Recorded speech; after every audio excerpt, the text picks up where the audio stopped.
Yo, what's up guys? Welcome back to the channel. Excited for this one today. This has been kind of a long time coming.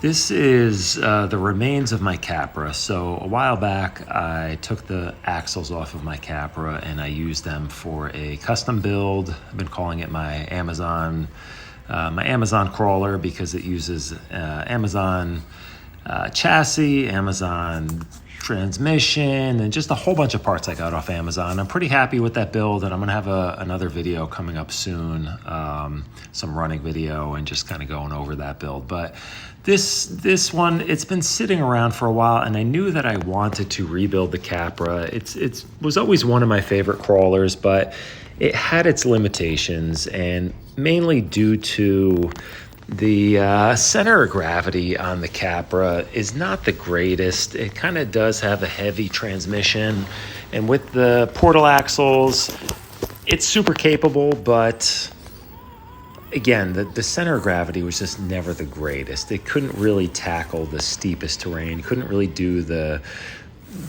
best side hilling. It was always just kind of limited, and while I enjoyed driving it, I knew that it could perform better. So like I said, I used the axles for a different build, and I was left with the chassis and the links and blah blah blah. I had a Vader skid, a Vader flat skid for it, because I was running a Fusion motor in it, and that's probably the easiest way to get that to fit properly.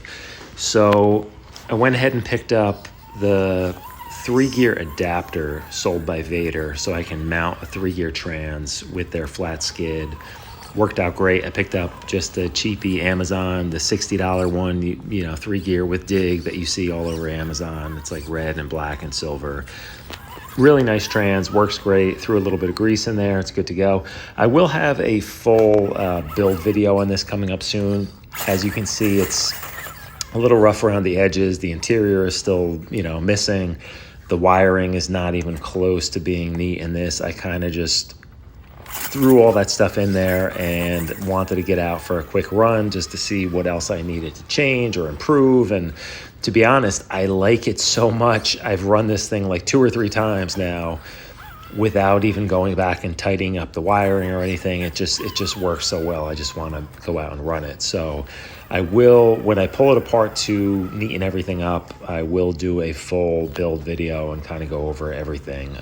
And I will link everything in that video if you wanted to kind of do something like this yourself. But overall, I am blown away by the performance on this thing. This is just one of those builds where I kind of pieced everything together and it just worked. Every single part I threw on here just worked. It fit well. I had no clearance issues. I had no problems. It was just one of the simplest builds, and the outcome is it just blows me away how capable this thing is. And I haven't even begun to really do any like fine tuning on this thing. We'll put that there. I know that the rear shocks are a little bit soft. These are Desert Lizard 90 millimeters with the soft, this short compression spring, the medium kind of extension spring, but like all like the softest.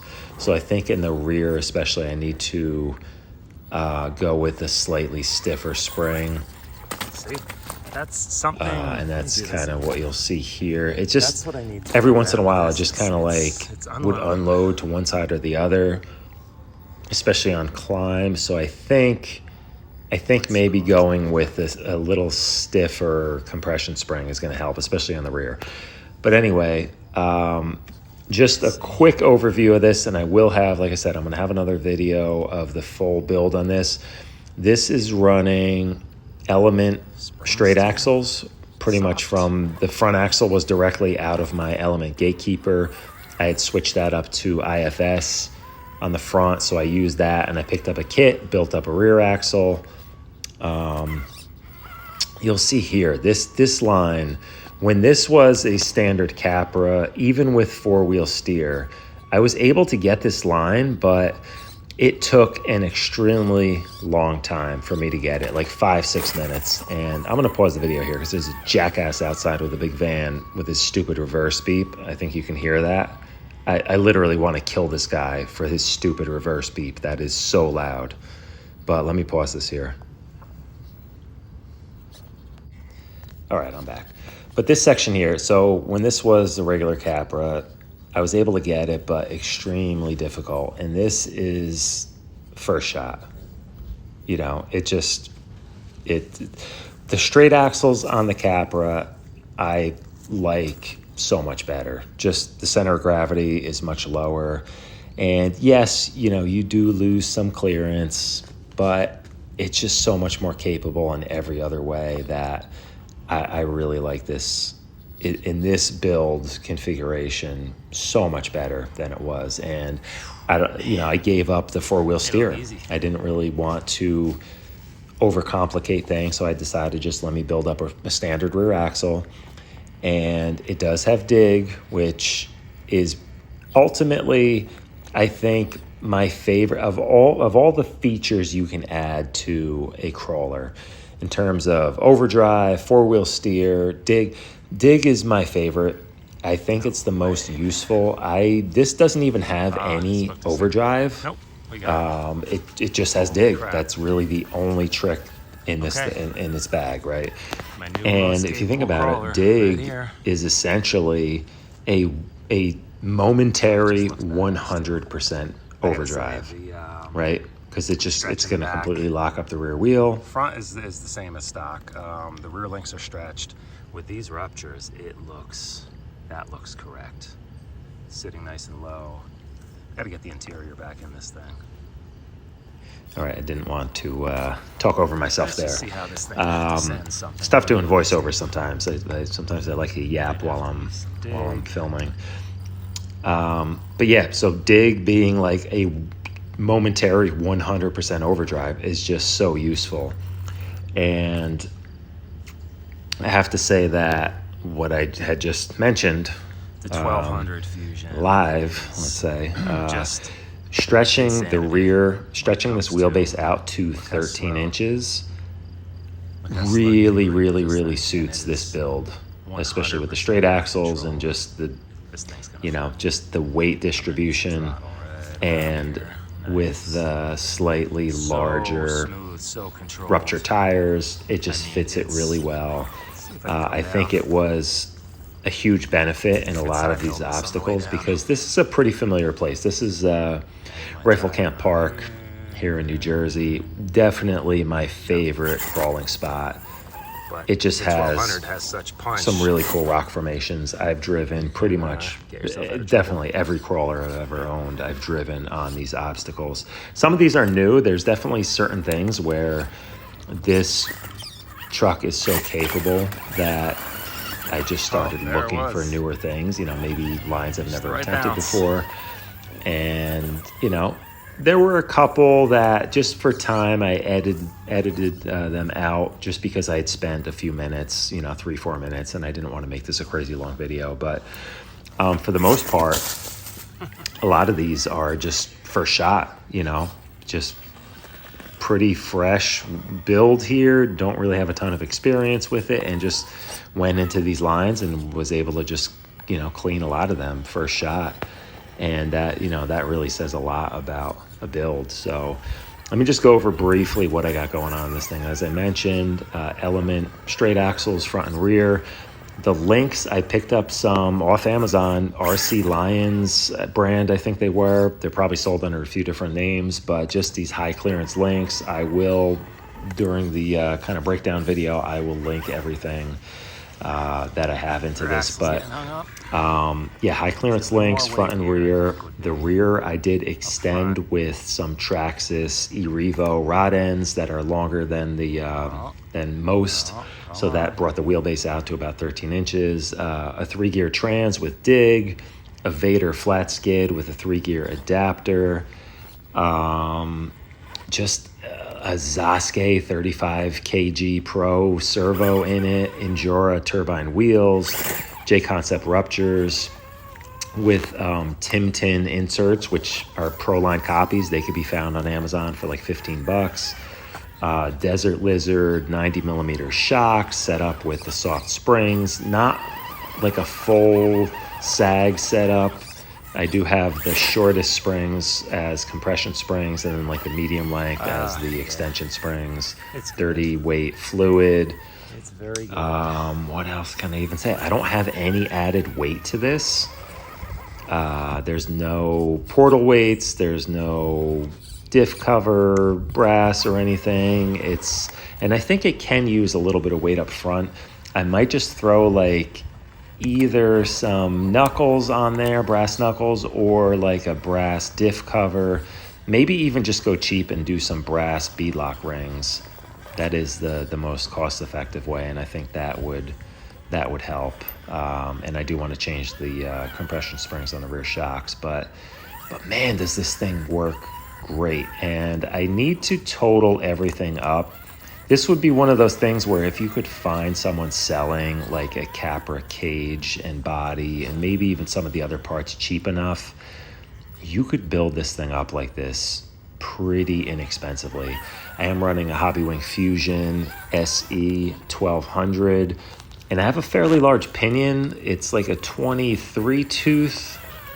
I should just start writing stuff down because, you know, a couple weeks go by and I forget, but I went up quite a bit on the pinion because it's 1200. I am running it on 3S. I have a 4800 milliamp hour battery in here that pretty much takes up the whole standard location. I do like running that battery just for the longer run times, and it fits in there well. I may experiment with a slightly smaller, lighter battery, but I don't really have any complaints about this thing at the moment. But yeah, it came together so nicely. I do have to just take it apart, neaten up the wiring. I'm not going to run. So to fit the interior, it's going to be a little bit tight with the dig servo in there and everything else. But the way this the motor plate and everything, so it does have like a spur cover that you could put on that I am not going to run. There's no reason to put that on. It's just added weight. And the plate that spur cover mounts to, that sits behind the spur, it does sit up kind of high, and the spur doesn't interfere with any part of the interior, but that plate does. So I'm just going to pull this back apart. I'm going to cut that plate, and I should be able to put that interior back in its standard position without any interference issues. So we'll see how that works out, but I'll do that in the breakdown video. This line here, super fun to go up and down this thing. I think the only other rig I've run this line with is my Ascent Fusion. And I have to say, as capable as my Ascent Fusion is, it's pretty much stock. I haven't done a ton to it, but I am running the same tires on it. I am running the ruptures on there, and it has much more expensive, it has Three Brothers anti-foams in it. And this truck will beat it out. I'm running the same lines that I did on, I think, the last video I had on my Ascent Fusion. I had it in this exact spot, and this truck, the Capra, has pulled off some of the same lines like way easier than the Ascent Fusion. I'm not saying the Ascent Fusion is the freaking top of the line, crawler, but it's super capable. And this thing just being a build that I kind of randomly pieced stuff together. I had no idea how this was going to work out, if it was going to work out. And everything I put into this build, I guess I just got lucky. It all just fit and worked out so perfectly, and ended up, it culminated in this really amazing performing crawler that, to me, I have my other build, which is, a four-wheel steer with these Capra axles, and I'm going to have some videos on that coming up soon. It probably could do better in a lot of spots than this, but I prefer driving this. I really like just having a basic, front steer with dig, and it's just so much fun. It's really, really controllable. The 1200, so I have a Hobbywing Fusion in here. That's what I was getting at earlier. I have a Hobbywing Fusion SE 1200 with a bigger pinion. It's amazing. I don't know how to explain it. The word granular and granularity gets thrown around a lot with crawlers and crawler reviews, and this is the most granular power delivery that I have versus the experienced, wall. even more so I have than a feeling the this is gonna Rhino be really ESC with the Outrunner I have in my other See if I'm right. in my Rift build. I gotta figure out which way. This I'm going thing to on attack this. 3S, it just has That's the the hard part. most like metered, precise, amazing slow crawl ability compared to anything else I've tried. See, definitely And with the- that bigger pinion, the rear- it has some really great wheel The rear speed and springs punch. So if you have to kind of need to be a little shoot it up over a gap or an obstacle, it just launches forward. The torque is immediate. It has really good wheel speed, but yet it retains some of the most precise low speed control I've ever experienced on any RC. It just, you could literally just sit there and watch. You could count the teeth on the spur gear going around. You know, I should time it, but I swear, like if you were running it like a clock, it would probably take 45, 50 seconds for it to complete one rotation at its lowest speed. It is ridiculously slow. And the drag brake is just 100% Take a reverse. locked. Nope. It's really, I think, my absolute favorite power delivery system of any crawler I've ever driven. It's spot on. So I really feel like, you know, if you have anything with a 3-gear in it, go with the Fusion 1200 and then just pinion up to get to the point where you're happy with the wheel speed, because it can handle the taller gearing down low, and it just makes it a super rear is fun sitting a little too low. setup to drive. It's squatting too much. So this section here I call the wall. It's it's just a the front huge, lift. crazy rock formation have to with work around lots it, of, but you know, make it lines, better. different lines here going up and down. Aside from So that, you can see in the beginning I struggled a tiny bit. It does want to kind of 3-wheel a little bit and lift the front end Purple, and twist oil in the slick back wheels a look little bit. sick So in I the think sun. just a little bit of suspension tuning is really going to sort going that down out. this. Maybe a little bit of added front weight. Like I mentioned, I have no additional brass on this truck at all. I weighed it. Damn it, I should write stuff down.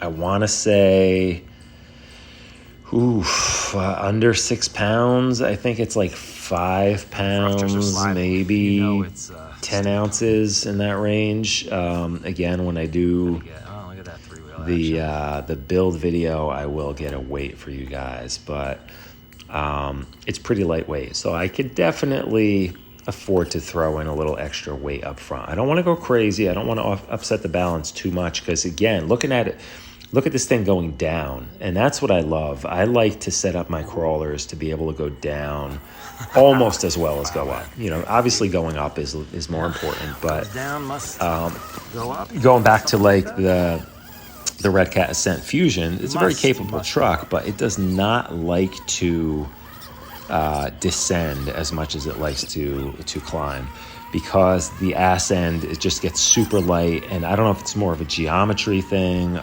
but it just wants to, you know, ass over tea kettle kind of deal and just endo and flip down the hill. Where this truck, super controllable going down, and I really like descending steep things almost as much as going up. I think it's really cool. It looks cool. I love seeing the suspension move, and it's just a lot of fun. Look, you know, anytime you climb, you got to come back down something, so you might as well make it fun. You know, I'm not going to just pick up get to the top and pick up the truck and carry it and put it back down on the ground. I'd like to come down some steep stuff. I think it's super fun. And here's a perfect example. Good timing. I was just speaking of this. This is almost like a drop off here. There's no way to slow crawl this. Gonna need some wheel speed. I'll just let you watch. Wow, that was sick.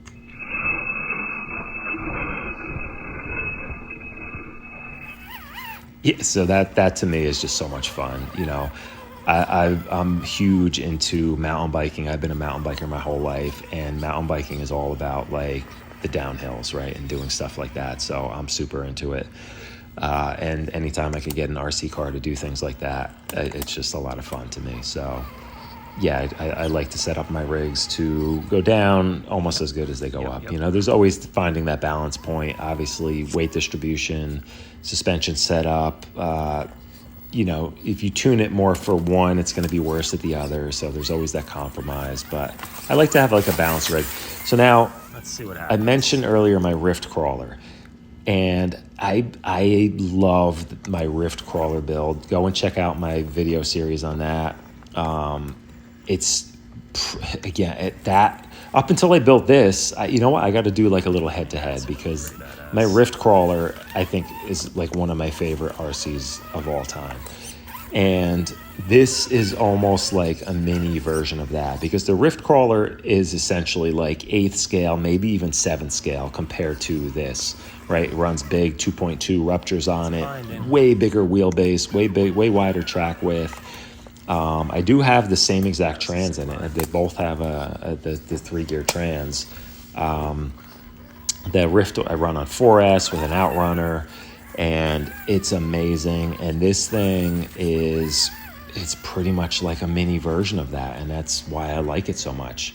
It just has a lot of, you know, great clearance around the tires. There's no body interference. You know, you can really get it in some tight spaces. It kind of has that, you know, boat side going on the chassis down below. Doesn't have any sliders sticking out really wide or anything.